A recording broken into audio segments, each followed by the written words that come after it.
Hello বন্ধুরা, আরকে কিচেনে আপনাদের সকলকে ওয়েলকাম জানাচ্ছি। আজকে আমি তৈরি করে দেখাচ্ছি দারুণ স্বাদের ছানার মিষ্টি। তো চলুন দেখে নেওয়া যাক আজকের আমার ভিডিও। প্রথমেই একটা পাত্রের মধ্যে নিয়ে নিচ্ছি 250 গ্রাম ছানা। এখন হাত দিয়ে ভালো করে মথে নিচ্ছি। তারপর এর থেকে অর্ধেকটা একটা অন্য পাত্রের মধ্যে তুলে নিচ্ছি। বাকি যেটুকু আছে তার মধ্যে দিয়ে দিচ্ছি 3 চা চামচ গুঁড়ো দুধ,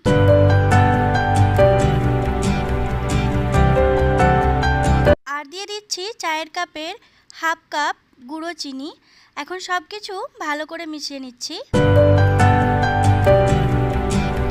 সব কিছু মিশিয়ে নেওয়া হয়ে গেছে। এখন এটাকে একটা প্যানের মধ্যে নিয়ে নিচ্ছি।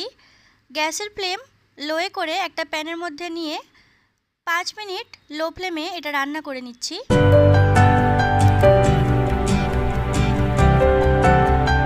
5 মিনিট পর একটা পাত্রের মধ্যে নিয়ে হালকা ঠান্ডা করে নিয়েছি। বাকি যে ছানাটা তুলে রেখেছিলাম সেটাও দিয়ে দিলাম। এখন খুব ভালো করে দুটোকেই মিশিয়ে নিচ্ছি। হাত দিয়ে মথে নেওয়ার পর এখন দিয়ে দিচ্ছি সামান্য একটু গোলাপ জল।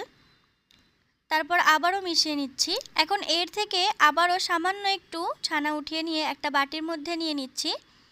তার মধ্যে দিয়ে দিচ্ছি অরেঞ্জ ফুড কালার, একদম সামান্য দিয়ে মিশিয়ে নিচ্ছি। আপনারা চাইলে এই অরেঞ্জ ফুড কালার নাও মেশাতে পারেন, পুরো মিষ্টিটায় সাদা রাখতে পারেন। আমি শুধু মিষ্টিটা দেখতে ভালো লাগার জন্য সামান্য একটু ছানার মধ্যে অরেঞ্জ ফুড কালারটা মিশিয়ে নিচ্ছি। এখন এর থেকে ছোট ছোট বল বানিয়ে নিচ্ছি। তারপর সাদা অংশ থেকে সামান্য একটু নিয়ে হাতের মধ্যে গোল করে তারপর চ্যাপটা করে নিচ্ছি। এরপর এর মাঝখানে অরেঞ্জ বল দিয়ে দিচ্ছি, দিয়ে ভালো করে গোল করে নেব হাত দিয়ে।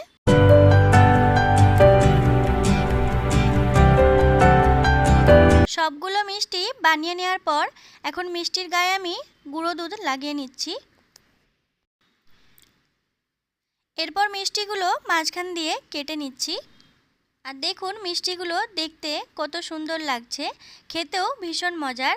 আমার আজকের এই ভিডিওটি যদি আপনাদের ভালো লেগে থাকে তাহলে আপনারাও বাড়িতে এইভাবে বানিয়ে দেখবেন। বাড়িতে বানালে কমেন্ট করে জানাবেন খেয়ে আপনাদের কেমন লাগলো। আমার চ্যানেলটি সাবস্ক্রাইব করবেন, পাশে থাকা বেল আইকনটি প্রেস করে দেবেন যাতে আমি কোনো নতুন ভিডিও আপলোড করলে সেটা নোটিফিকেশন আপনার কাছে পৌঁছে যায়। ভিডিওটি দেখার জন্য আপনাদের সকলকে অসংখ্য ধন্যবাদ।